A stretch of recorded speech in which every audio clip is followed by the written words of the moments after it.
চক্ষুর্মৃতাঞ্জেন তসময়ে শ্রীগুরবে নমঃ। আরাধ্য ভগবান ভজসুকনায়স্তধাম বৃন্দাবনম রম্মা কাশীভূষণ ভজবতু বর্গেণ কল্পিতম শ্রীমৎ ভাগবতং প্রমাণমবলং প্রেমাপুমত্তমহং শ্রী চৈতন্য মহাপ্রভু শ্রী চৈতন্য মহাপ্রভু তত্র নপ শ্রী চৈতন্য মহাপ্রভু মদপিদং তত্র দন পদেব রম্যং রুচিরং নবং নবং তদেব শস্যং মনসামস্যং তদেব সুখার নব শশলাঙ্গিনং যতুত্তম শ্লোক যশয়োনুগীয়তে ভক্তাবিহীনায় অপরাধ লক্ষ্য চিত্তাশ্চ কামাধি তরঙ্গ মধ্যে কৃপাময়িতং শরণং প্রপন্ন বৃন্দে নমস্তে চরণারবিন্দ নারায়ণ নমস্কৃত্য নরং চৈব নরোত্তমঃ দেবীং সরস্বতীং ব্যাসং ততো জয় মুদিরয়। হরে কৃষ্ণ কৃষ্ণ কৃষ্ণ হরে হরে হরে রাম রাম রাম হরে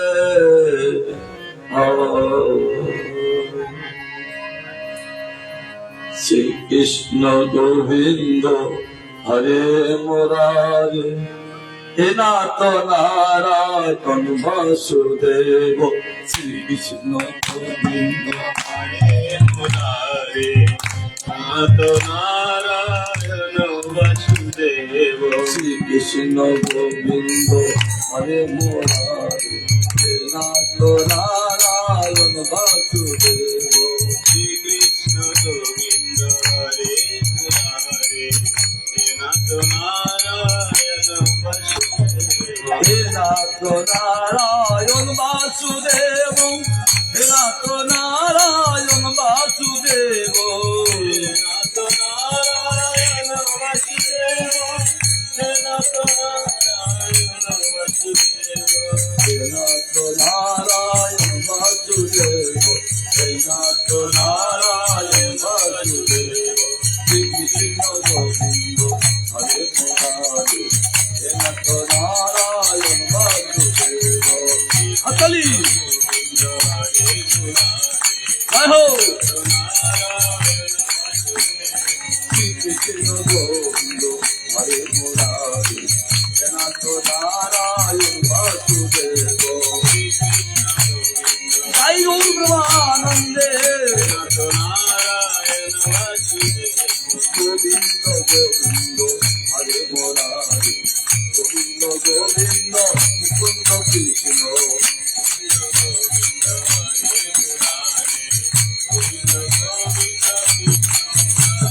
গোবিন্দ গোবিন্দ হরে মুরারে হে নাথ নারায়ণ বাসুদেব। শ্রী কৃষ্ণ গোবিন্দ হরে মুরারে হে নাথ নারায়ণ বাসুদেব। হরে গোবিন্দ গোবিন্দ হরে মুরারে গোবিন্দ গোবিন্দ মুকুন্দ কৃষ্ণ।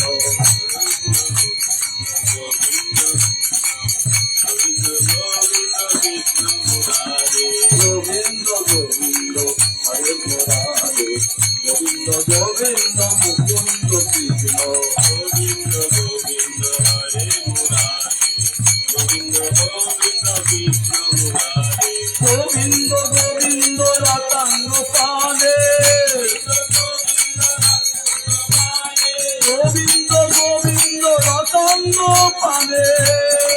গোবিন্দ নমো নমস্তে গোবিন্দ গোবিন্দ নমো নমস্তে গোবিন্দ গোবিন্দ নমো নমস্তে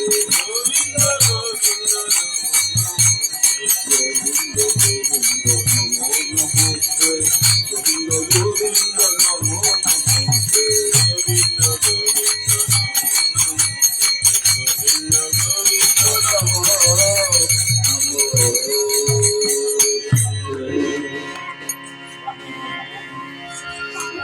আজ এটা ছায়া ঠিক না তাম্পা ছায়া ঠিক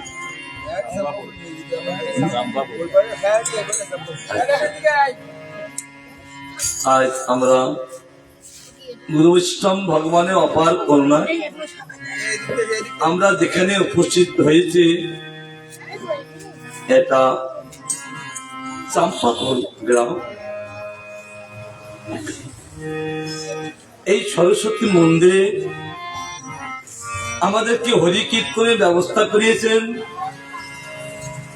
কানাই কৃষ্ণ প্রভু, যিনি হরি কীর্তনের ব্যবস্থা করেন, সহায়তা করেন, তিনি পরম বান্ধব। যারা হরি কীর্তনের সহায়তা করেন না তিনি বান্ধব হতে পারেন না। তাই আমরা রাত্রিতে থাকার ব্যবস্থা করেছিলেন গোডারা না গোডারা, ওর কি নাম তখন তার খুঁজে পায়নি, যে কোনটা নাম রেখে গেলাম। যাই হোক ওখানে আসতে দেবে না, কিন্তু কায়না করে একান্ত চেষ্টা মহারাজ আমার গ্রামে সমস্ত আমার বৌমা মিলে তারা একটু হরি কীর্তনের ব্যবস্থা করছে, আপনাকে যেতে হবে।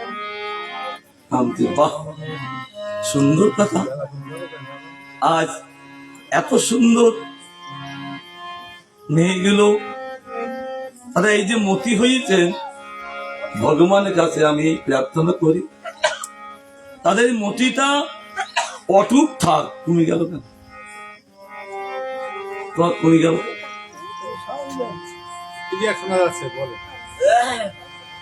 আমার কানে যদি না আসে আপনাদের ভালো লাগবে না, আমাকে যদি ভালো না লাগে আমার ভালো লাগবে, এই জন্য আগে আমার শুনতে হতো।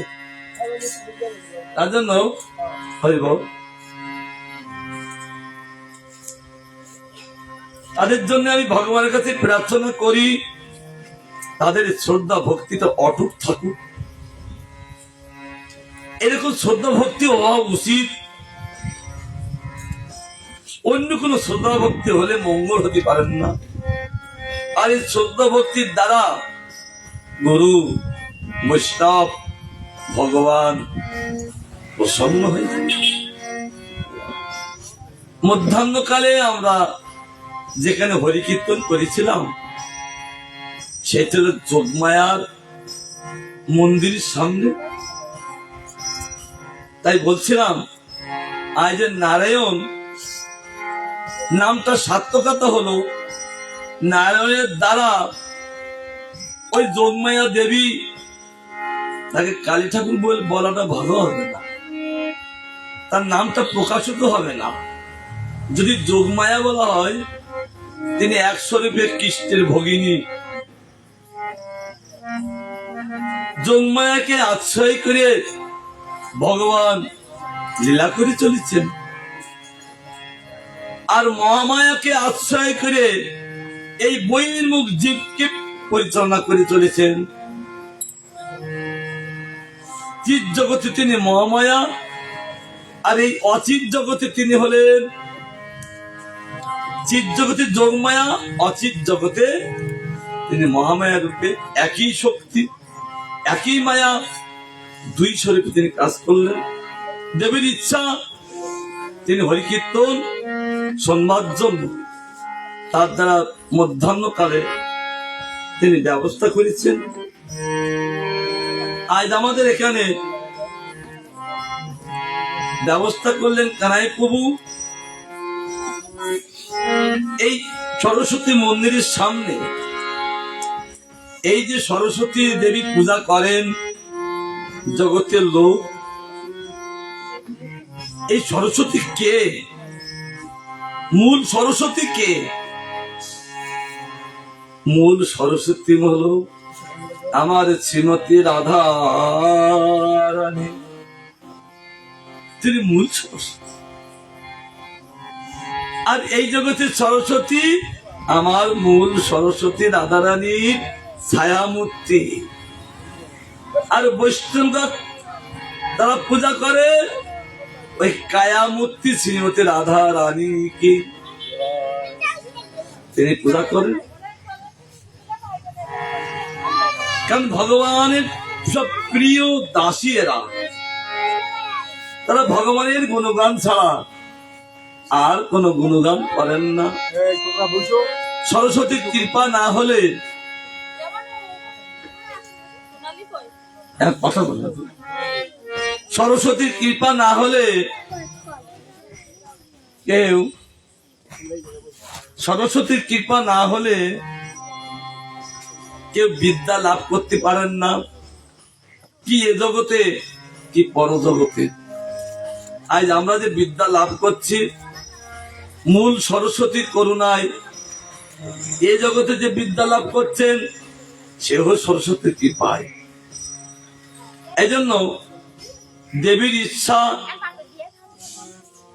এখানে হরিকীর্তনের ব্যবস্থা, তার জন্য তার সামনে বসে আমরা এই হরিকীর্তন করব, তিনি প্রসন্ন হোক।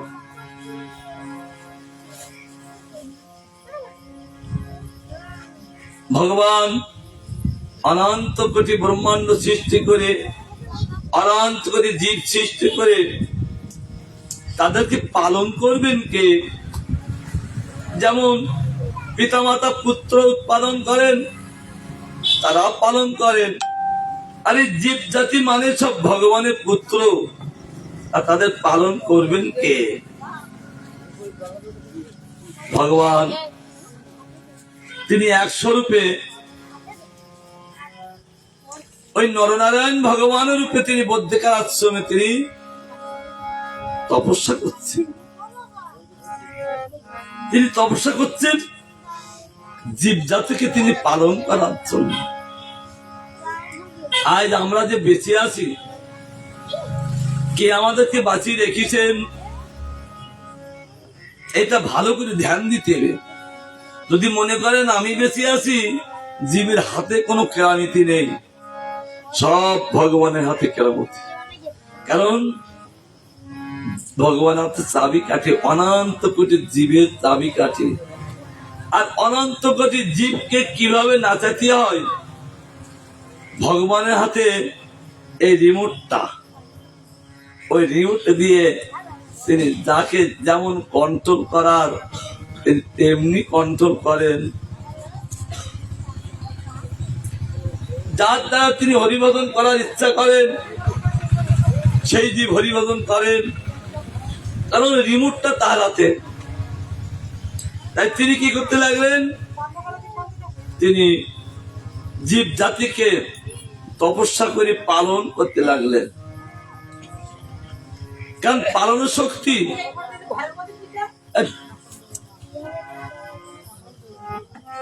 এই পালনের শক্তি কার মধ্যে থাকেন? সন্তানের পালনের শক্তি থাকে পিতামাতার মধ্যে। পালনের শক্তিটা পিতামাতা কোথায় পেলেন? ওই যে পালনের শক্তিটা পিতামাতা পেলেন কার কাছ থেকে? ভগবানের কাছ থেকে। ভগবানের কাছ থেকে যদি পালন শক্তি না পায়, তাহলে পিতামাতা কখনো সন্তানকে পালন করতে পারেন না। তাই আমাদের বুঝিয়ে চলতে হবে। এই চালো না কত বসে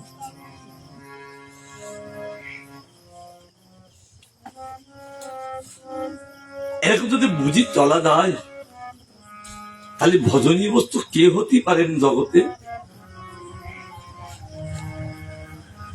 অর্জুনকে বলছেন, অর্জুন রাজবিদ্যায় রাজগুজ্জ যোগে গীতা পড়তে হবে সকলকে।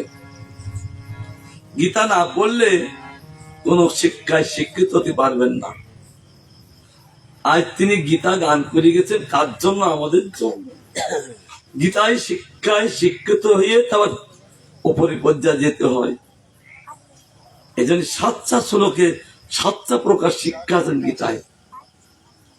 তার জন্য সেটা গান করেছেন কি সুন্দর করে ভগবান। রাজবিদ্যা রাজগুজ্জকে ভগবান বলছেন, অর্জুন এটা গোপনীয় কথা। এই গোপনীয় কথা আজ পর্যন্ত আমি কাউকে বলি নাই, একমাত্র তোমাকেই বলছি। কেন? তুমি আমার অতি প্রিয়, তার জন্য আমি তোমাকে বলছি যে এই যে 33 কোটি দেবতা যে লোক পূজা করেন, তারা আমাকে পূজা করেন। ভগবান বলছেন যেহেতু ওই 33 কোটি দেবতা হলো আমার অঙ্গ। বলার পরে ভগবান বলছেন সেটা অবিধি। বিধি হলো আমাকে পূজা করা। কারণ আমরা কি কেউ কি অঙ্গের পূজা করি? কখনো অঙ্গের পূজা করি না। তাহলে কাকে পূজা করি? যিনি অঙ্গী। এই জগতে অঙ্গী কে হতে পারে? এই জগতে অঙ্গী হলেন একমাত্র ভগবান শ্রীকৃষ্ণ। কেন? তিনি গোড়া, তিনি মূল। যেমন গোড়ায় জল দিলে সমস্ত শাখা প্রশাখা ডাল পালা ফল ফুল সতেজ থাকে, তদ্রূপ ভগবানের পূজা করলে সকলের পূজা হয়ে যান। ভগবান বললেন বিধি হলো আমার পূজা করা। এক রাজার এক পণ্ডিত ছিলেন। সে পণ্ডিত রাজাকে বলছেন, রাজামশাই আপনি নানা দেব দেবীর পূজা করে সুখ হতে পারবেন না। কেন? একজনকে যদি পূজা করা হয় আর একজন কিন্তু ক্ষতি করার চেষ্টা করে। কেন? আমার পূজা করলে না কেন? বিদ্বেষ থাকেই থাকে। যেমন বিদ্বেষ এ জগতে আছেন, সেরকম সে জগতে আছেন। তার জন্য মহারাজ আপনি গোবিন্দের পূজা করুন। তিনি কথাগুলো ধরতে পারেন না। তাকে বোঝাবার জন্য পণ্ডিত মশাই পরের দিন সকালে রান্না করে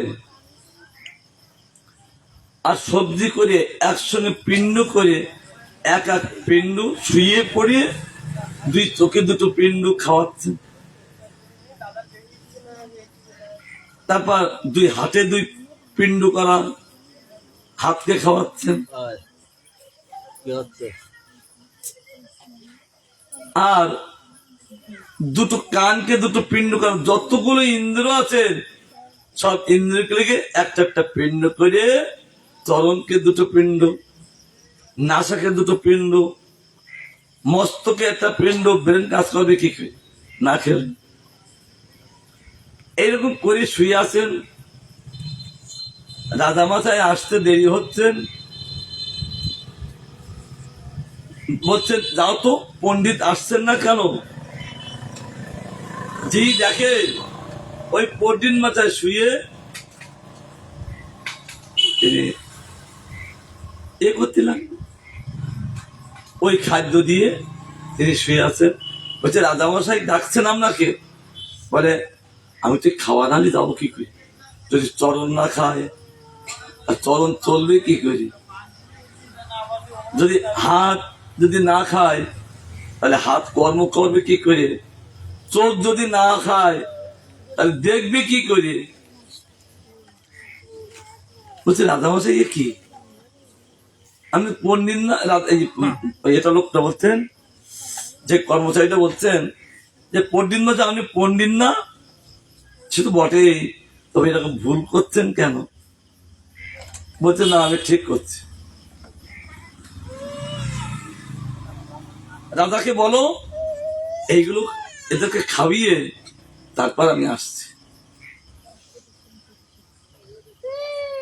দাদাকে বললেন রাজামশাই এই ব্যাপার, আর কৌতুক তো। রাজা তখন সরাসরি গেলেন পণ্ডিত মশাই বাড়ি।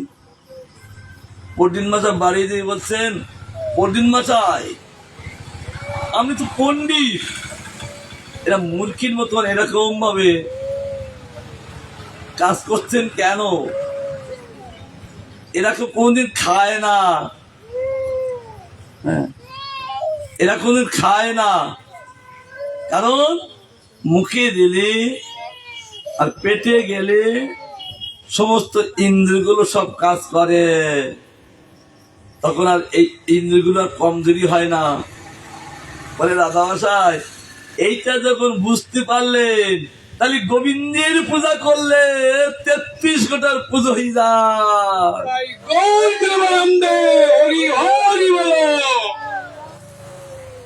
রাজা তখন বুঝতে পারলে সত্যি আমার ভুল হয়ে গেছেন। তারপর তিনি সব কিছু ছেড়ে দিয়ে গোবিন্দ ভজন করতে লাগলেন। আর এখন গোবিন্দ ছাড়া আর কিছু তিনি জানেন না, কারণ সমস্ত পূজার ফল হল গোবিন্দ। তার জন্য গোবিন্দ পূজা করতে করতে অন্তিম কালে তিনি সিদ্ধি লাভ করলেন। একটি রথ চলে আসলেন, আর রথে করে সে রাজাকে গোলক বৃন্দাবনে নিয়ে গেল।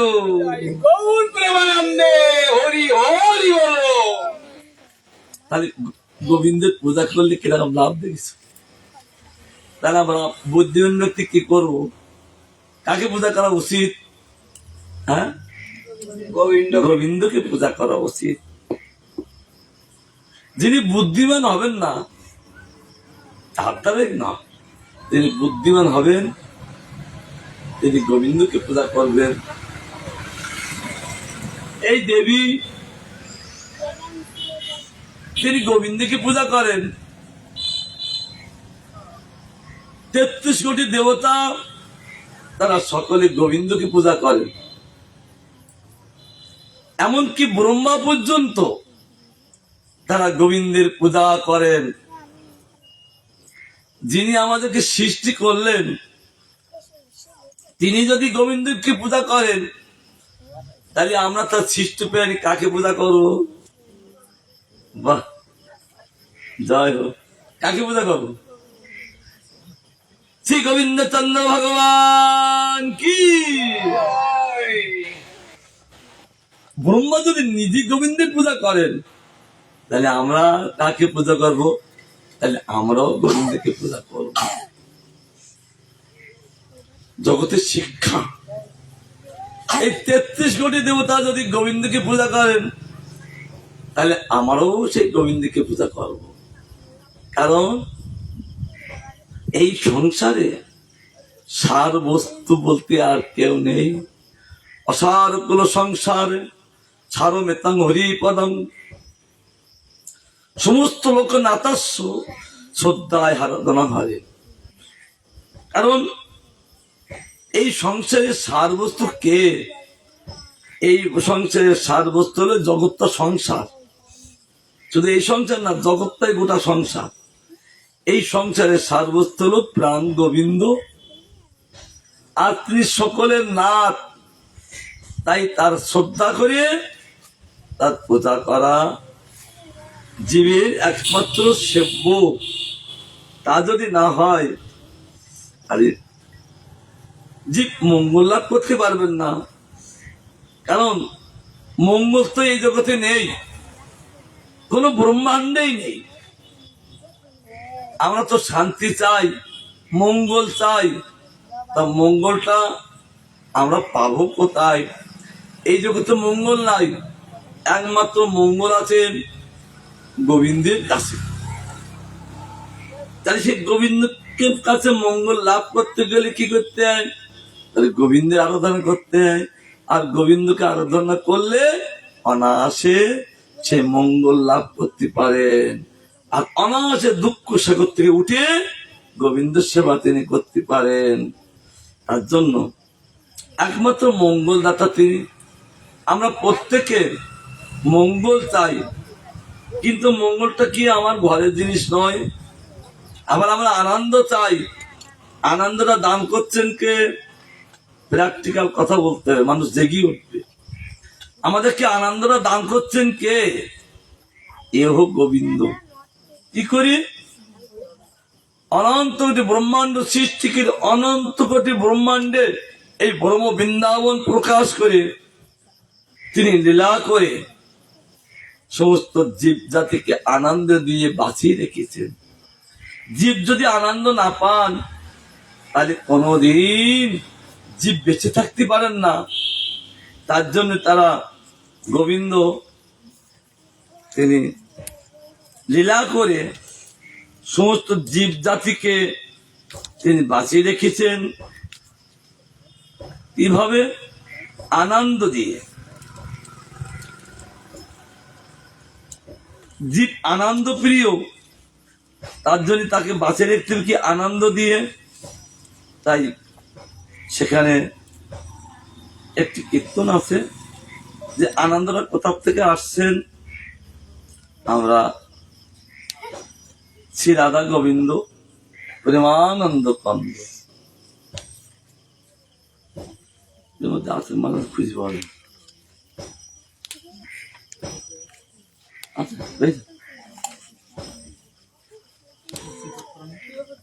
সচিব সরকার লাস্টে গুলো ছিল ভাই।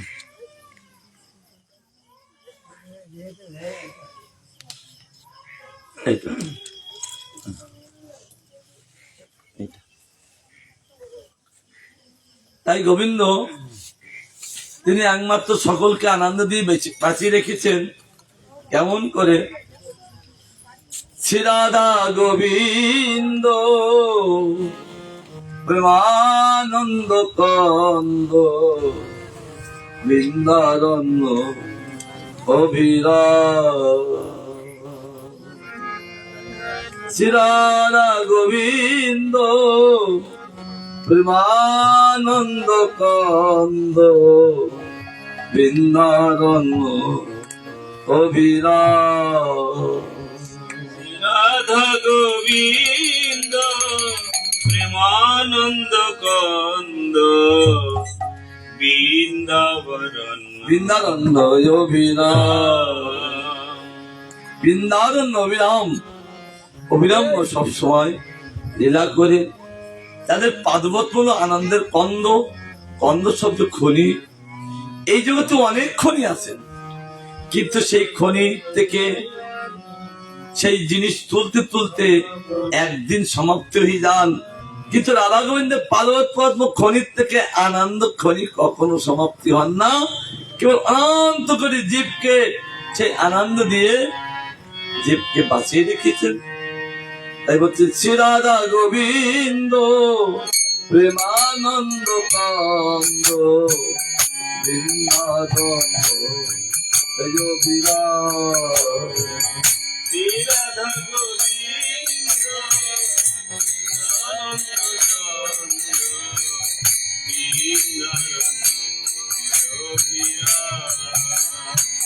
বৃন্দারণ্য অভিরা।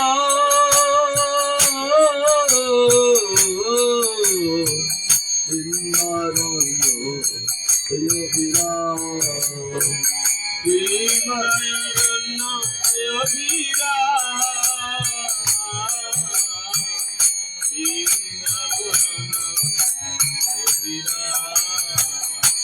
রাধা গোবিন্দ প্রেমানন্দ কন্দ বৃন্দারণ্য অভিরা।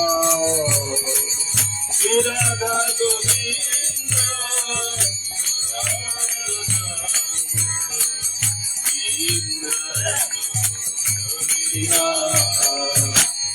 বিশ্ব কিশোরে কিশোরী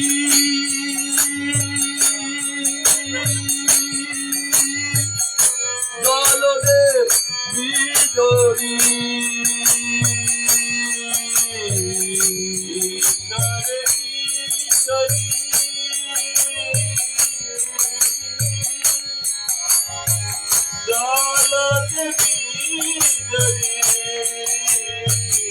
কিশোরে কিশোরী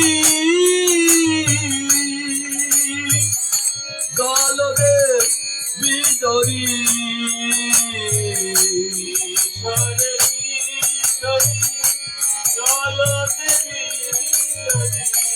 আমরি মরি তাও বলি হারি আমরি মরি গাও বলি হারি আমরি মরি তাও বলি হারি আমরি মরি গাও বলি হারি মনোহারি শোভা মনোহারি শ্রী রাধা গোবিন্দ প্রেমানন্দ বন্ধ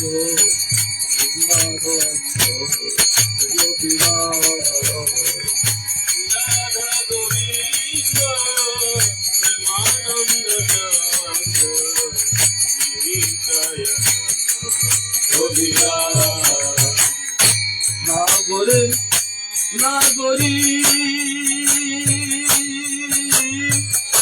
কমলে ভ্রমরী নাগরে নাগরী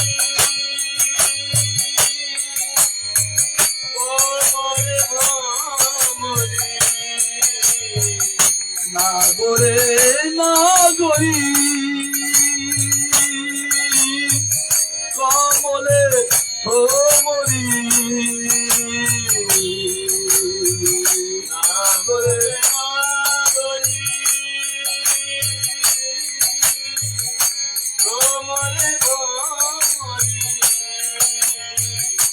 আমনহা আমরি মরি যাও বলি হারি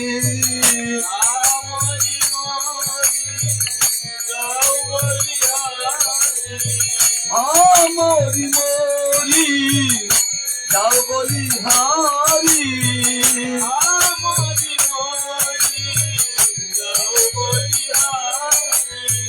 মনোহারি প্রেমধাম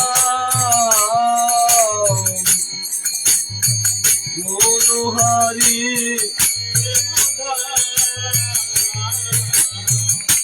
মনোহারি প্রেমধাম মনোহারি শ্রী রাধা গোবিন্দ প্রেমানন্দ বন্ধ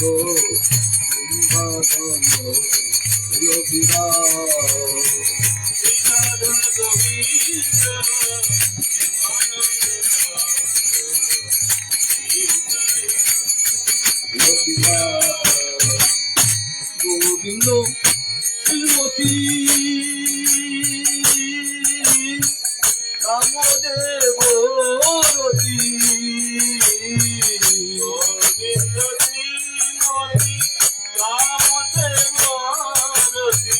শ্রীমতী শ্রীমতী শ্রীমতী শ্রীমতী শ্রীমতী শ্রীমতী শ্রীমতী শ্রীমতী গোবিন্দ শ্রীমতী কামদেব রতি গোবিন্দ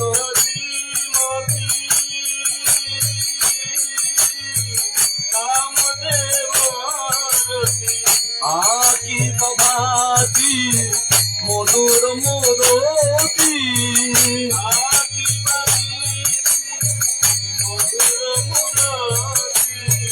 নব প্রীতি রসধার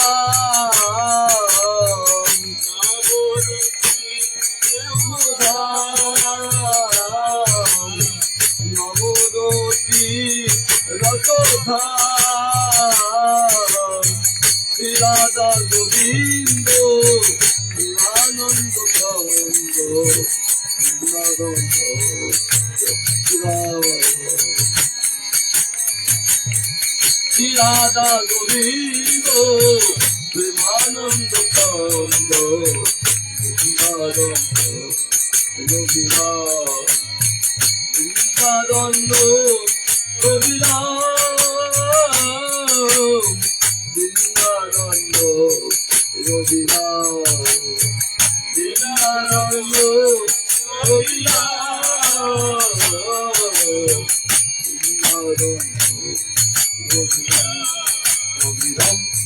অভিরাম অভিরাম অভিরাম অভিরাম অভিরাম অভিরাম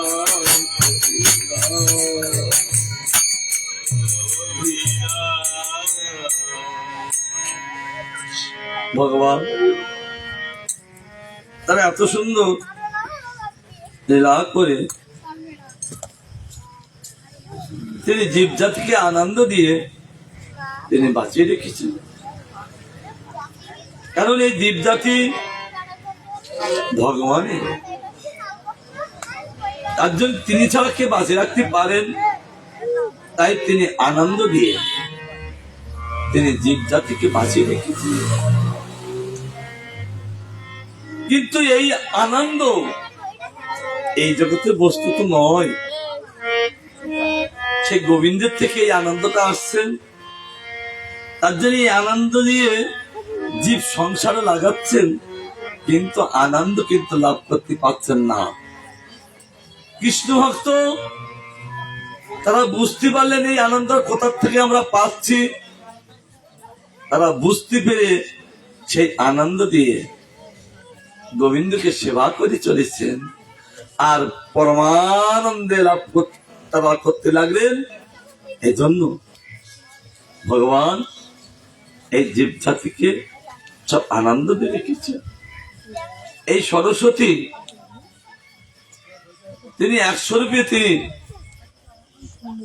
ভগবানের মুখে বংশী রূপে তিনি অবস্থান করছে। কারণ সমুদ্র মন্থন কালে